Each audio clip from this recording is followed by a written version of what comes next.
성경 말씀 보시겠습니다. 오늘 우리가 은혜 받을 말씀은 고린도 후서 1장 12절 말씀부터 2장 4절까지 말씀입니다.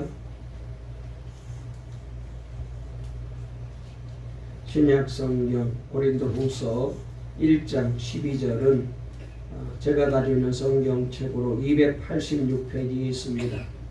신약성경 286쪽에 있는 고린도후서 1장 12절 말씀부터 2장 4절까지 우리 다 같이 함께 말씀을 한 목소리로 읽도록 하겠습니다. 영상으로 예배드리는 분도 같이 읽을까요? 다 찾으신 줄 알고 고린도후서 1장 12절부터 우리 다 같이 함께 말씀을 읽도록 하시겠습니다. 다 같이 읽겠습니다. 시작. 우리가 세상에서 특별히 너희에 대하여 하나님의 거룩함과 진실함으로 행하되 육체의 지혜로 하지 아니하고 하나님의 은혜로 행함은 우리 양심이 증언하는 바니 이것이 우리의 자랑이라. 오직 너희가 읽고 아는 것 외에 우리가 다른 것을 쓰지 아니하노니 너희가 완전히 알기를 내가 바라는 것은 너희가 우리를 부분적으로 알았으나 우리 주 예수의 날에는 너희가 우리의 자랑이 되고 우리가 너희의 자랑이 되는 그것이라. 내가 이 확신을 가지고 너희로 2번 은혜를 얻게 하기 위하여 먼저 너희에게 이르렀다가 너희를 지나 마게도냐로 갔다가 다시 마게도냐에서 너희에게로 가서 너희의 도움으로 유대로 가기를 계획하였으니 이렇게 계획할 때에 어찌 경솔히 하였으리요. 혹 계획하기를 육체를 따라 계획하여 예예 하면서 아니라 아니라 하는 일이 내게 있겠느냐. 하나님은 미쁘시니라. 우리가 너희에게 한 말은 예하고 아니라 함이 없노라. 우리 곧 나와 실로아너와 디모데로 말미암아 너희 가운데 전파된 하나님의 아들 예수 그리스도는 예하고 아니라 함이 되지 아니하셨으니 그에게는 예만 되었느니라. 하나님의 약속은 얼마든지 그리스도 안에서 예가 되니 그런즉 그로 말미암아 우리가 아멘하여 하나님께 영광을 돌리게 되느니라. 우리를 너희와 함께 그리스도 안에서 굳건하게 하시고 우리에게 기름을 부으신 이는 하나님이시니 그가 또한 우리에게 인치시고 보증으로 우리 마음에 성령을 주셨느니라. 내가 내 목숨을 걸고 하나님을 불러 증언하시게 하노니 내가 다시 고린도에 가지 아니할 것은 너희를 아끼려 함이라. 우리가 너희 믿음을 주관하려는 것이 아니요 오직 너희 기쁨을 돕는 자가 되려 함이니 이는 너희가 믿음에 섰음이라. 내가 다시는 너희에게 근심 중에 나가지 아니하기로 스스로 결심하였노니 내가 너희를 근심하게 한다면 내가 근심하게 한 자밖에 나를 기쁘게 할 자가 누구냐. 내가 이같이 쓴 것은 내가 갈 때에 마땅히 나를 기쁘게 할 자로부터 도리어 근심을 얻을까 염려함이요 또 너희 모두에 대한 나의 기쁨이 너희 모두의 기쁨인 줄 확신함이로라. 내가 마음에 큰 눌림과 걱정이 있어 많은 눈물로 너에게 썼노니 이는 너희로 근심하게 하려 한 것이 아니요 오직 내가 너희를 향하여 넘치는 사랑이 있음을 너희로 알게 하려 함이라. 아멘. 할렐루야.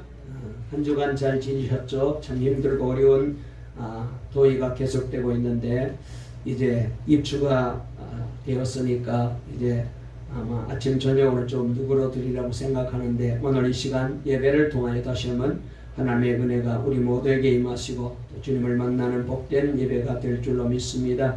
우리 앞뒤 좌우에 있는 분과 인사를 나누실까요? 오늘도 참 잘 오셨습니다. 은혜 받으세요.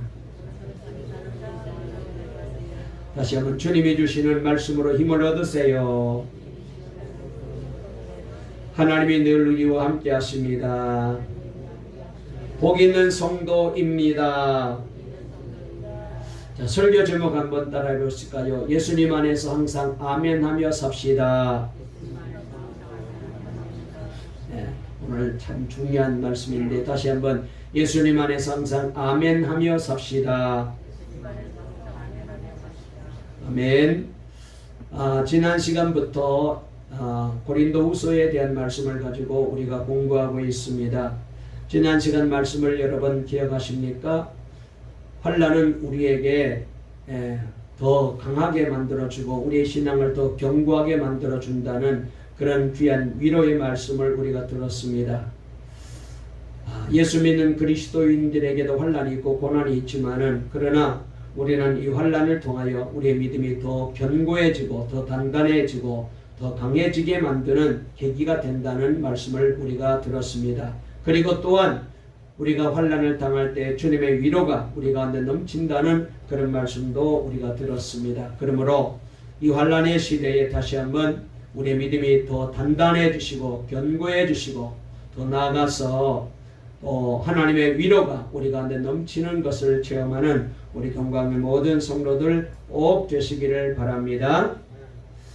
여러분, 우리가 주님과 동행할 때 누리는 가장 큰 변화는 겉과 속이 다르지 않는 사람이 되는 거예요. 다시 말해서 우리가 하나님의 자녀가 되었잖아요. 영적으로 거듭난 사람이 되었잖아요. 이제는 우리 모두가 천국 백성이 되었는데 예수 믿고 구원받은 우리들이 안 믿는 사람과 달라야 되잖아요. 어떻게 달라야 되겠습니까? 그렇습니다. 속과 겉이 다르지 않아야 된다는 그런 말씀입니다. 한마디로 말해서 거짓말하지 않는 사람, 신실한 사람이 되는 거예요. 매 순간 주님을 바라보는 사람이라면 이렇게 우리가 주님을 닮아서 겉과 속이 같은 이 신실한 사람이 되는 것은 당연한 일이죠. 우리 주님이 신실하신 주님이시고 우리 하나님이 신실하시기 때문에 하나님의 자녀인 우리들은 당연히 신실해야 됩니다. 여러분은 스스로를 여러분 자신을 평가할 때에 겉과 속이 일치하는 사람이라고 신실한 사람이라고 여러분들은 생각하십니까? 아니면 겉과 속이 전혀 다른 한 사람입니까? 어떤 대답을 할지라도 절대로 흉 안 볼 테니까 솔직히 말해보세요. 예수 믿는 사람으로 사람들 앞에서나 가족들 앞에서나 더욱이 주님 앞에서 겉과 속이 다른 이중적인 사람인지 겉과 속이 일치하는 신실한 사람인지 답해 보시기를 바랍니다. 고린도 교회는 바울이 주 51년경 제2차 전도 여행 중에 1년 6개월 동안 이 고린도에 머물면서 세워진 교회입니다. 그런데 이 교회는 출발한 지 얼마 안 되어서 많은 문제들이 발생하게 되어 바울 사도에게 심한 염려를 끼치는 교회가 되었어요. 교회가 심한 분열병을 앓고 있었습니다. 거기다가 음행의 사건으로 어수선하기도 했고요. 또 교회 안의 문제를 세상 법정에다가 고소하여 그래서 아주 시끄러운 문제들이 생겼습니다. 그리고 결혼과 부부 생활의 문제로 갈등도 많이 있었어요. 또 우상에게 바쳐진 제물을 먹는 것과 우상 숭배하는 문제로도 복잡해졌습니다. 나아가서는 성령의 은사 문제로 다투고 심지어는 예수님의 부활이 없다 있다는 것으로 논쟁까지 벌어지는 정말로 교회에서 이런저런 복잡한 문제들이 계속해서 이 고린도 교회 안에 일어나게 되었어요. 그래서 고린도 전서를 보면은 사도 바울이 그들의 잘못된 신앙을 바로잡기 위해 많은 눈물로 편지를 보낸 것을 알 수 있습니다. 그럼에도 불구하고 회개하지 않으므로 직접 바울이 방문해서 책망했으나 아무 성과 없이 오히려 교회 성도들로부터 배척을 당하고 그것을 떠날 수밖에 없게 되었어요. 그 바울은 디도를 그곳에 보내어서 교회의 잘못된 신앙 행위를 시정하게 했습니다. 그리고 몇 년이 지난 후 바울은 고린도 교회에서 목회하고 있는 디도를 만나 교회 소식을 들었는데 지금 그들이 많이 회개하고 사도 바울을 사모하고 있다는 얘기를 들었어요. 그래서 바울은 고린도 교회에 두 번째 편지를 보내게 되었는데 그것이 바로 고린도 후서입니다. 본문의 배경은 바울이 고린도를 방문하겠다고 약속을 하고서는 가지 못하고 연기를 했거든요. 여기에 대해서 그에게 심한 공격이 있었어요. 바울을 좋아하지 않던 사람들이 바울을 중상모략합니다. 바울을 두고 약속을 지키지 않는 사람이라고 비난한 거예요. 바울은 예해놓고 아니요 하는 이중적인 사람이라고, 위선적인 사람이라고, 신실하지 못한 사람이라고 욕을 퍼부어대고 있습니다. 이들은 한 걸음 더 나아가서 바울이 전하는 복음도 믿을 것이 못 된다고 주장을 했습니다. 그러니까 바울이 하는 말이 진실성이 없다는 거예요.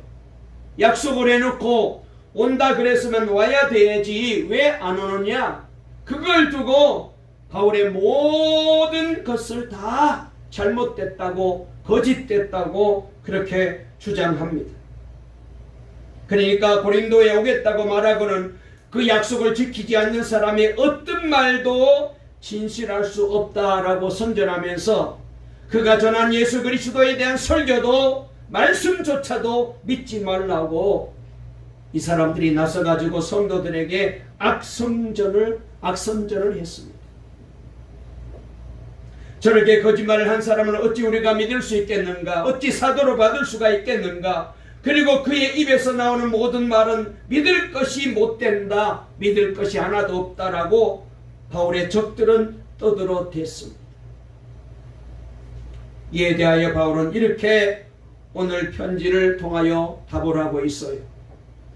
하나님은 미쁘십니다. 하나님은 진실하신 분이십니다. 하나님에게는 거짓이 있을 수가 없습니다. 하나님의 거짓 없는 약속이 그의 아들 예수 안에서 그대로 이루어진 것입니다. 그러므로 여러분들은 단지 아멘으로 받기를 바랍니다. 다만 내가 고린도에 가지 아니한 것은 고린도 교회 성도 여러분들을 아끼려 하였기 때문이었습니다. 이 점에 대해서는 하나님이 증인이십니다. 결코 의도된 거짓말이 아니고 여러분들을 위하여 약속을 지키지 않는 것을 이해해 주세요라고 말하고 있는 것을 보게 됩니다. 그러나 사람의 사정을 어떻게 다 해명할 수 있겠어요? 그것을 아는 사도 바울은 오늘 본문 13절 14절에서 고린도 교인들이 이해할 수 있는 것만이라도 해명하겠다고 하면서 확신하는 것은 주님 앞에서 모든 것이 다 드러날 때 사도 바울이 고린도 교인들의 자랑이 될 것이라고 말씀하고 있는 것을 보게 됩니다. 자, 우리 다 같이 한번 본문으로 돌아가서 우리 다 같이 13절 14절 한번 읽어볼까요? 12절부터 14절까지 읽는 게 좋겠네요. 다 같이 읽어보겠습니다. 시작. 우리가 세상에서 특별히 너희에 대하여 하나님의 거룩함과 진실함으로 행하되 육체의 지혜로 하지 아니하고 하나님의 은혜로 행함은 우리의 양심이 증언하는 바니 이것이 우리의 자랑이라. 오직 너희가 잃고 아는 것 외에 우리가 다른 것을 쓰지 아니하노니 너희가 완전히 알기를 내가 바라는 것은 너희가 우리를 부분적으로 알았으나 우리 주 예수의 날에는 너희가 우리의 자랑이 되고 우리가 너희의 자랑이 되는 그것이라. 아멘. 자, 여기 말씀 이 14절을 좀 더 우리가 알아듣기 쉬운 현대어 성경으로 읽어드리면 이렇습니다. 우리 주 예수의 날에는 여러분이 우리의 자랑거리가 되듯이 우리가 여러분의 자랑거리가 될 것입니다 라고 말씀하고 있어요. 여러분, 이 구절이 너무나도 귀하고 소중한 구절입니다. 여러분, 우리가 주님 앞에 가면은 모든 게 다 실상이 밝혀질 것이죠. 오해했던 것, 잘못 알았던 것, 내가 잘못 이해했던 것들이 주님 앞에 가면은 다 드러나게 되어 있어요. 속마음까지 다 드러납니다. 진실과 거짓이 다 밝혀집니다. 그때 저와 여러분이 서로 자랑스러운 존재가 되도록 우리도 신실해야 되지 않겠습니까? 이렇게 고린도 교인들에게 말하고 있어요. 특별히 사도 바울은 하나님은 신실하다라고 고백을 하고 있어요. 18절 말씀을 보면은 하나님께서는 미쁘시니라라는 말씀이 나오는데 이 미쁘시니라라는 말은 다른 말로 말하면 하나님은 신실하신 분이시다, 믿음직스러운 분이다, 그런 뜻이죠. 그렇다면은 하나님을 믿는 하나님의 자녀인 하나님께로부터 난 우리 성도들도 신자들도 하나님의 자녀인 우리 그리스도인들도 신실해야 됩니다. 예수님은 이런 면에서 완전한 모범이셨어요. 그래서 19절을 보게 되면은 이렇게 말했습니다. 우리 19절 한번 읽어보실까요? 18절 19절 두 절 말씀을 읽어보겠습니다. 시작. 하나님은 미쁘시니라. 우리가 너에게 한 말은 예하고 아니라함이 없노라. 우리 곧 나와 실루아노와 디모데로 말미암아 너희 가운데 전파된 하나님의 아들 예수 그리스도는 예하고 아니라함이 되지 아니하셨으니 그에게는 예만 되었느니라. 아멘. 자, 이 19절 말씀을 우리가 알아듣기 쉬운 현대어로 제가 한번 읽어볼까요? 나와 실루아노와 디모데가 여러분에게 선포한 이 하나님의 아들 예수 그리스도께서는 예도 되셨다가 동시에 아니오도 되신 분이 아니었습니다. 그분은 언제나 예만이었습니다. 그런 뜻입니다. 여러분, 예수님은 신실하신 분이시잖아요. 거짓이 없어요. 속과 겉이 다르지 않아요. 예수님은 언제나 예만 되십니다. 겉으로는 예해놓고 속으로는 아니요 한다든지, 겉으로 아니요 그래놓고 속으로 예한다든지, 그렇게 믿을 수 없는 불성실한 분이 아니셨잖아요. 만약 그렇다면 예수님이 우리의 구주가 될 수 없죠. 예수님은 언제나 예만 있었어요. 하나님 앞에서. 그래서 예수님은 아니어도 되신 분이 아니었습니다. 예도 되셨다가 아니어도 되신 분이 아니었습니다. 그리스도 예수님께서는 언제나 하나님 앞에서 예만 되셨습니다. 신실하신 분이시다 그 말이죠. 다시 말해서 예수님은 이랬다 저랬다 그런 분이 아니라는 거잖아요. 예라고도 했다가 또 아니오라고 하는 그런 분이 아니라는 것입니다. 여러분, 예수님은 성육신 과정과 십자가의 길에서 언제나 하나님께 예만 하셨습니다. 한 번도 아니오라고 하나님 앞에 말한 적이 없어요. 그러면 하나님의 모든 약속이 예수님 안에서 그대로 이루어진 거예요.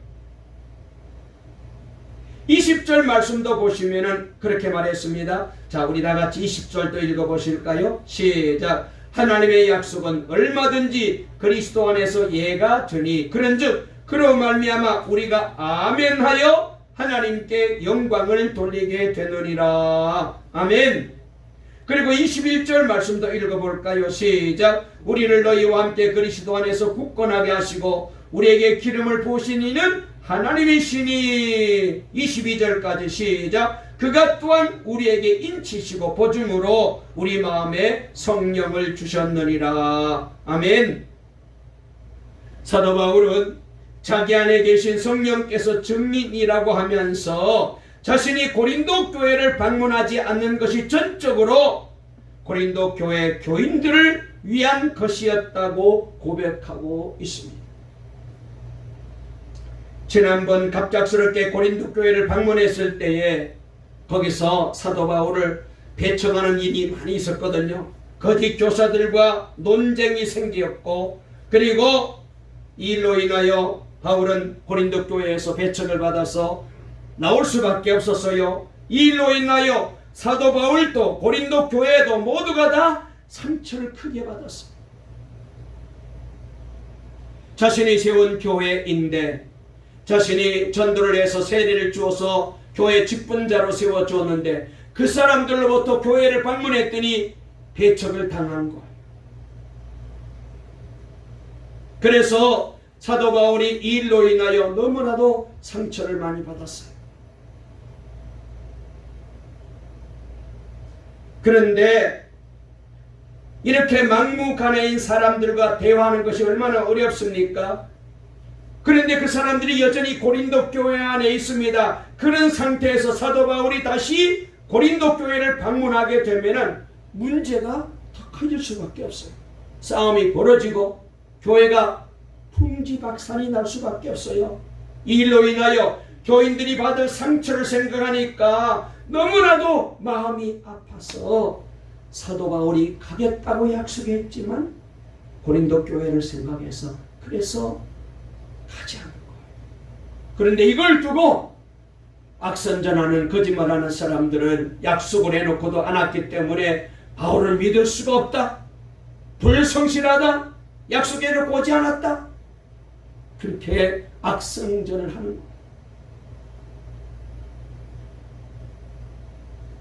고린도후서 2장 1절을 보면은 고린도 교회 성도들을 향한 바울의 심정이 잘 표현되어 있는데요. 우리 한번 2절 읽어볼까요? 2장 1절 읽어볼까요? 시작. 내가 다시는 너에게 근심 중에 나가지 아니하기로 스스로 결심하였노니.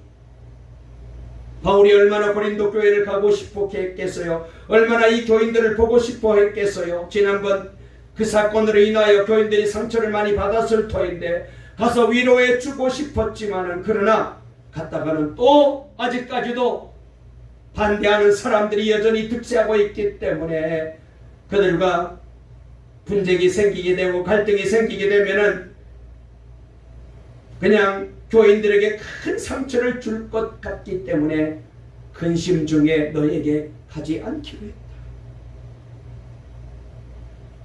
근심 중에 너에게 가지 않겠다고 그렇게 말하는 것입니다.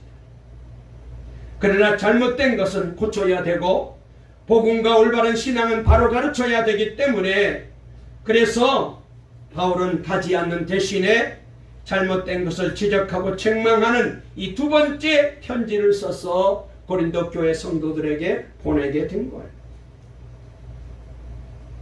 사도라는 권위를 가지고 고린도 교인들을 윽박지르는 것처럼 하고 싶지 않았고, 동시에 편지를 보내도 고린도 교인들이 바른 믿음으로 돌아올 것을 믿었기 때문에 지금은 자신의 마음을 아프게 하는 이들도 결국은 나중에 시간이 지나게 되면 사도 바울은 저들도 자신들이 잘못한 것을 깨닫고 회개하고 돌아오게 될 것이고, 그리고 시간이 지나게 되면 그렇게 되면 저들도 바울에게 기쁨이 될 것이다, 이런 확신을 가지고 바울은 지금 편지를 쓰고 있는 거예요. 여러분, 이 바울의 마음을 이해할 수 있겠어요? 이 말씀을 읽어보면서, 말씀을 준비하면서 이 목회자의 심정이 참, 이 바울의 심정이 얼마나 사랑으로 뜨거워져 있는지를 보게 되었어요. 자신의 생각만 하면 가가지고 잘못된 사람들 야단치고, 그렇게 나는 사도다, 아주 그냥 자신의 권위로 뭐 하고 싶지만은, 그렇게 했을 때 교인들이 받을 상처를 생각한 거예요. 그래서 바울은 이 상처를 끌어안고, 이 아픔을 끌어안고 편지로 저들에게 말씀을 전하게 되었습니다. 그래서 서로 기뻐하며 만날 때가 올 것을 확신하면서 바울이 이렇게 말씀을 저들에게 전하고 있는데, 읽어볼까요? 2절 3절 읽어보겠습니다. 시작. 내가 너희를 근심하게 한다면 내가 근심하게 한 자밖에 나를 기쁘게 할 자가 누구냐? 내가 이같이 쓴 것은 내가 갈 때에 마땅히 나를 기쁘게 할 자로부터 도리어 근심을 얻을까 염려함이요, 또 너희 모두에 대한 나의 기쁨이 너희 모두의 기쁨인 줄 확신함이로라, 이렇게 말씀하고 있습니다.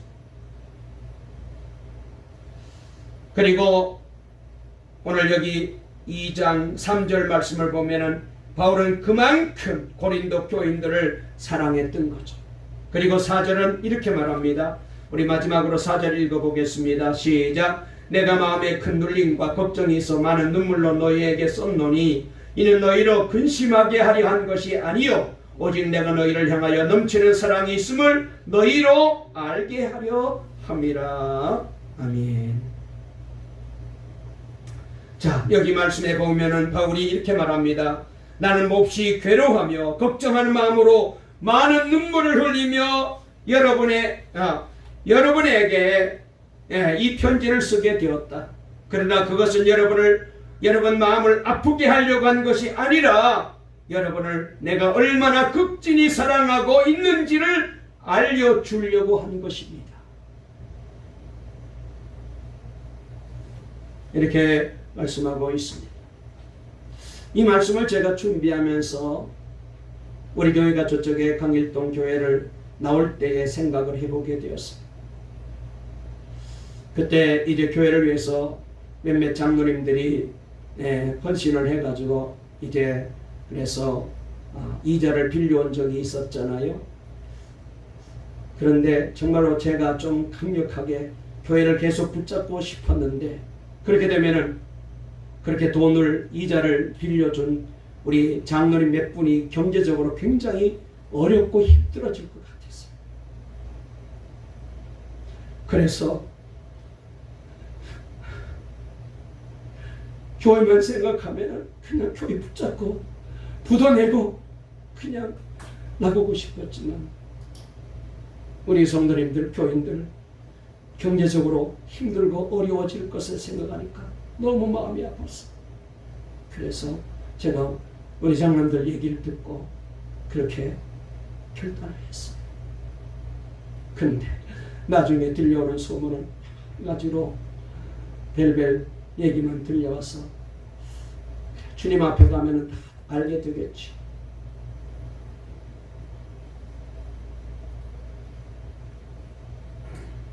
여러분, 사도 바울이 이렇게 할 수 있었던 것은 사도 바울에게 하나님은 반드시 약속을 지키신다는 믿음이 있었기 때문이었습니다.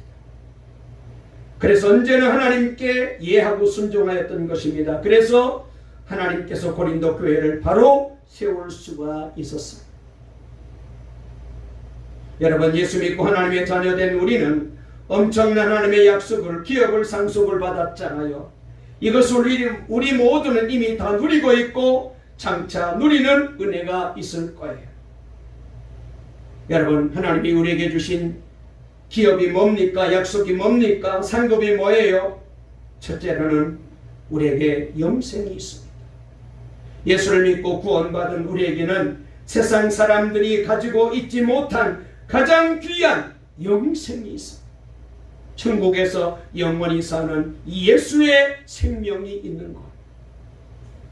두 번째는 크고 아름다운 천국집이 저와 여러분들에게 준비되어 있습니다.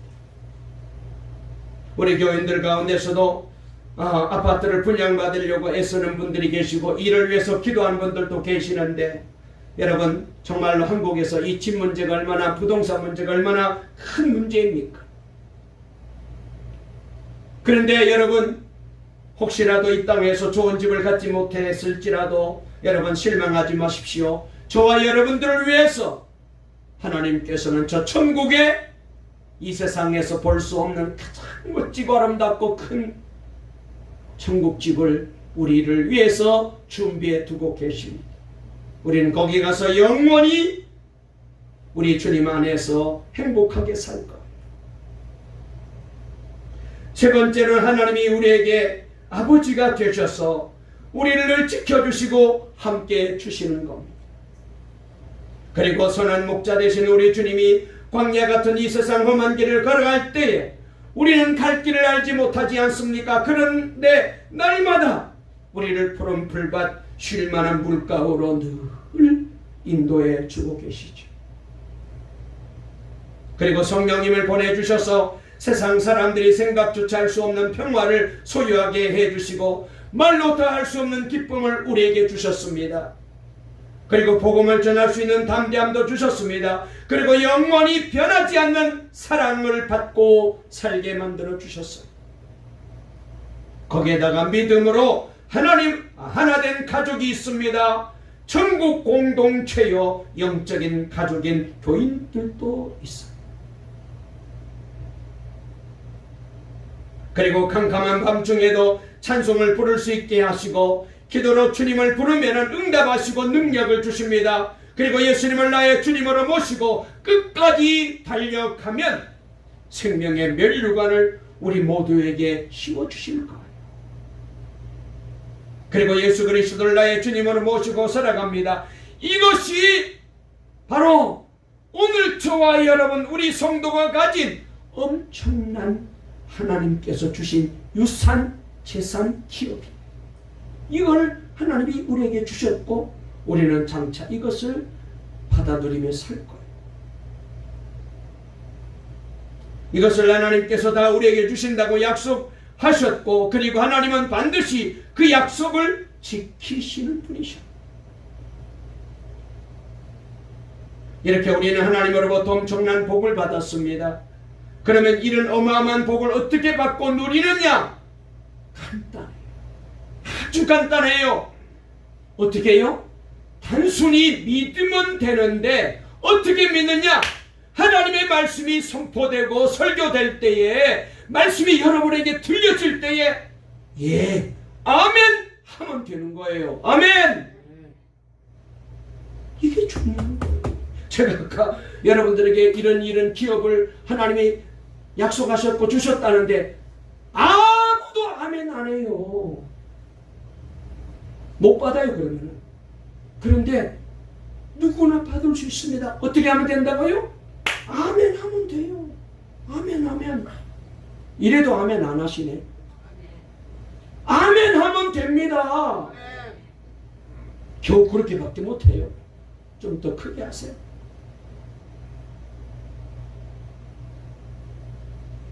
다시 한번 제가 앞에 우리 주님이 약속하신 말씀을 제가 다시 설교할게요.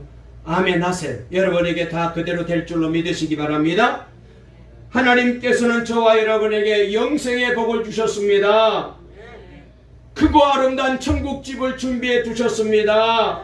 하나님이 우리 아버지가 계셔서 날마다 함께 해주십니다. 선한 목자 되신 우리 주님이 날마다 우리를 인도해 주십니다. 성령님께서 우리에게 평안을 주시고 기쁨을 주십니다. 복음을 전할 수 있게 만들어 주셨습니다. 그리고 사랑을 받고 살게 만들어 주셨습니다. 그리고 영적인 가족인 동방교회 공동체도 주신 줄로 믿습니다. 캄캄한 밤중에도 찬송을 부르게 만들어 주셨습니다. 기도로 주의 이름을 부르면 응답해 주시고 능력을 주십니다. 예수님을 나의 주님으로 모시고 달려가면 생명의 멜루간을 마지막 날 씌워 주실 줄로 믿습니다. 아멘 하면 돼요. 너무 귀한 복이에요. 1928년 인도 선교사였던 스탠리 존스 목사님이 69세 때 미국의 한 수양관에서 모임을 주관하던 중 뇌출혈로 쓰러지셨대요. 그는 병원에 입원해 있을 때에 비록 몸에 마비가 왔지만 오늘 본문 20절 말씀인 1장 20절 말씀, 우리가 그리스도로 말미암아 아멘 하면서 하나님께 영광을 돌리게 되느니라, 이 약속의 말씀이 자신에게도 이루어질 것을 믿고 자신을 돌보는 담당 간호사에게 이렇게 부탁합니다. 간호사님, 내가 지금 몸이 마비되어 가지고 말도 제대로 못하고 몸도 제대로 가눌 수 없는데, 그런데 내가 잠에서 깰 때마다 나에게 오셔가지고 내 침상에 오셔서 나사렛 예수의 이름으로 말하노니 스탠리 존스 목사님 일어나세요! 그렇게 외치라고 부탁을 했어요. 그런데 말이죠, 그렇게 명령해 주세요라고 부탁을 했어요.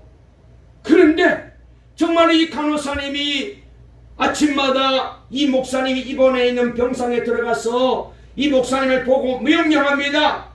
나사렛 예수의 이름으로 말하노니 스탠리 존스 목사님 일어나세요! 어떻게 됐을까요? 3일 만에 벌떡 차려서 일어났어요. 모든 장애가 싹 떠나가 버리고 기적이 일어났어요.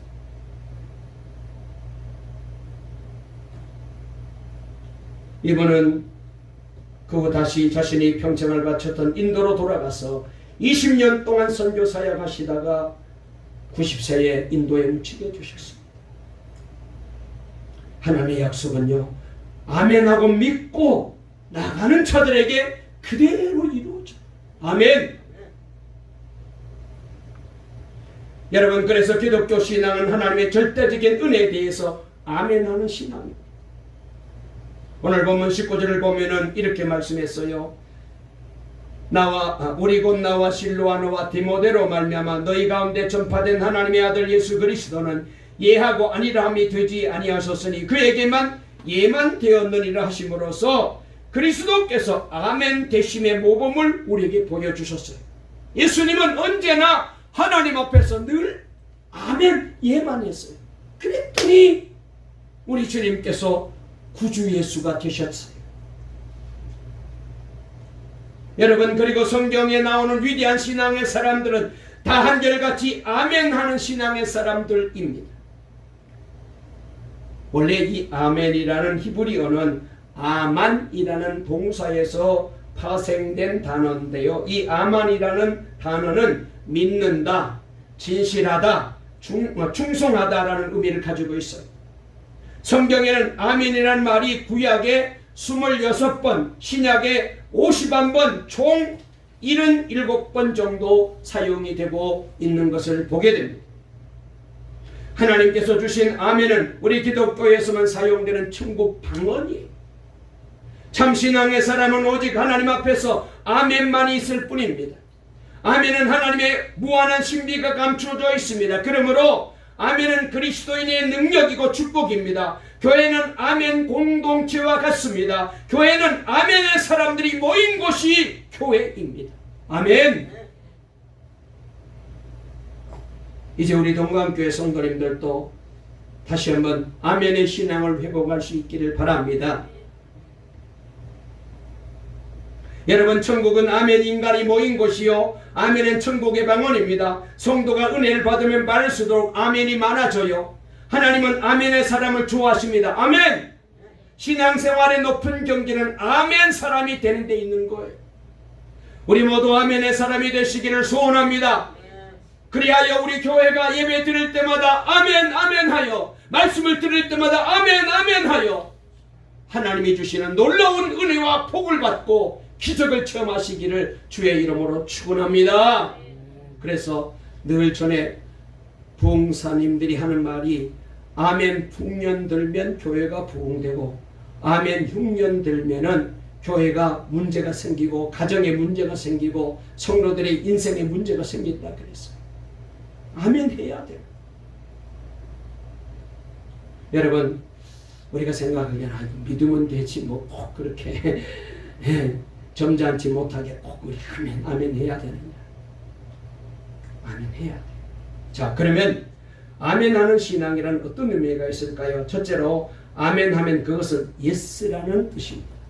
즉 상대방의 말에 긍정을 표시하는 말로서 나도 그렇게 믿고 마음으로 받아들인다라는 신앙 고백적 언어예요. 제가 일주일에 한 번씩 우리 교인들에게 말씀 문자와 저의 기도를 겸하여 글을 보냈잖아요. 그 글을 받고 난 다음에 목사님 감사합니다, 아멘입니다라는 답을 여러분들이 많이 보내오셔요. 한 분도 안 빠지고 보낸 분들이 몇 분 계시는데 너무 감사해요. 그런데 보내도 그냥 이거 뭐 은혜가 되는지 마는지 아무 탓도 안 하는 사람이 있어요. 뭐 너무 은혜 받아가지고 말이 못 나와서 그러더라고 생각하는데, 네, 여러분, 제가 그런 모습을 보면서 이렇게 아멘으로 화답하는 것을 보면서 아하, 하나님의 은혜가 아멘을 통하여 우리 동강 모든 가족들에게 흘러가고 있구나, 그걸 느끼는 거예요. 아멘.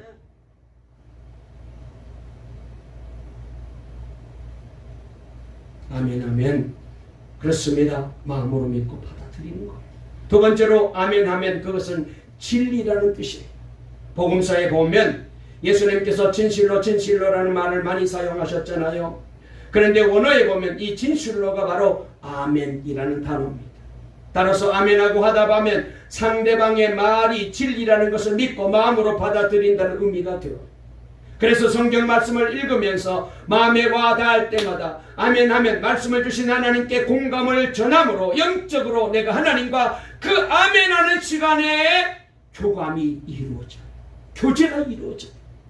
이 아멘이요, 그냥 아멘이 아닙니다. 아멘할 때에 하나님의 말씀을 통하여 내가 아멘할 때에 그 시간에 영적으로 하나님과 통하는 거예요. 이야, 이런 은혜가 있어요.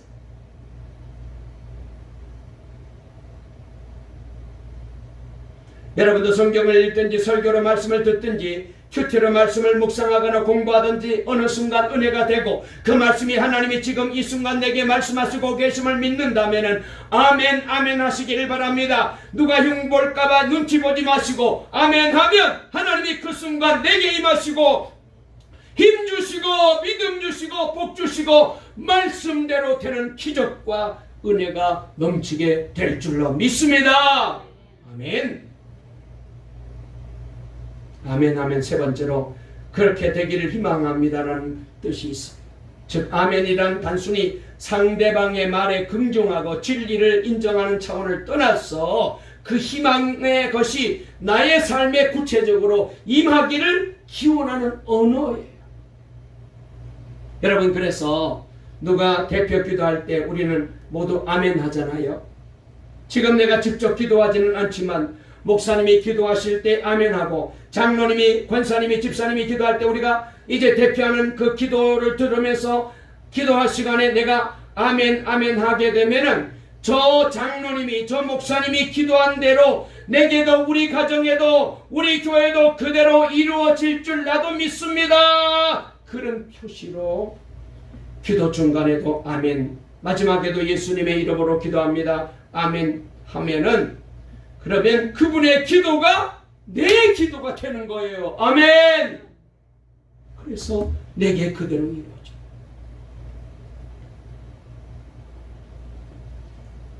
따라서 아멘은 하나님께서 가장 기뻐하시는 언어이지만 반대로 사단이 가장 싫어하는 언어도 아멘입니다. 사탄은 말이죠, 성도들로 하여금 어떻게 하든지 아멘하지 못하도록 자꾸 그냥 예배 시간에 눈 감고 설교를 제대로 못 듣고 줄게 만든다든지, 아이고 내가 아멘하면은 창피하지, 자꾸 그렇게 마음에 위축을 주는 거예요. 여러분, 내가 가만히 계시면은 사단 편을 들 수도 있어요. 그래서 마음에는 아멘으로 감동이 되는데도 입으로 화답하지 않는 경우를 보게 됩니다. 여러분, 이렇게 하면은 신앙에 아무런 유익이 없어요. 성경은 입으로 시인하고 고백하는 것을 강조합니다. 왜냐하면 입술로 고백할 때에 신앙의 열매가 열리기 때문이죠. 아멘은 진리를 아는 뛰어난 사람들과 세상을 날마다 이기는 용감한 사람들의 승리의 외침입니다. 아멘. 자, 우리 한번 옆에 분과 한번 얘기를 해야 되겠네요. 이제부터 아멘 하며 삽시다. 한번 다 같이 세 사람 이상에게 인사합시다. 시작.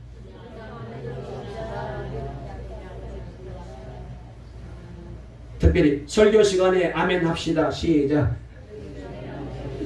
아멘. 마스크를 써서 아멘 하시는지 제가 입을 잘 이제 못 보니까 모르겠는데 잘 하실 줄로 믿습니다. 아멘 하면 복을 기적이잖아요. 뿐만 아니라 아멘으로 이 마지막 때 우리 그리스도인들이 날마다 승리의 노래를 부르며 살도록 만들어주는 강력한 무기가 아멘이, 따라서 아멘하고 화답하는 신앙으로 나갈 때 우리는 주님이 오시는 그날 승리의 자로 주님 앞에 서게 될 줄로 믿으시기를 바랍니다. 그러므로 부디 아멘의 신앙으로 주님 오신 날이 가까운 이때에 날마다 승리의 삶을 살아가는 우리 동광의 모든 성도들이 다 될 수 있기를 주의 이름으로 축원합니다. 축원합니다. 몇 가지만 따라해 하시고 말씀을 마칠까요? 한번 정리하겠습니다. 저를 보시고 크게 따라해 주세요. 아멘은 그리스도인의 신앙 고백입니다. 아멘은 그리스도인의 인격입니다. 아멘은 그리스도인의 축복입니다. 아멘은 맹세의 뜻입니다. 아멘은 주님을 찬양한다는 뜻입니다. 우리는 하나님의 창조와 섭리와 이 인도하심에 늘 아멘하며 살아야 됩니다. 여러분, 그러므로 능력받고 축복받는 믿음으로 아멘 하시기 바랍니다. 하나님은 우리에게 복 주시기를 원하십니다.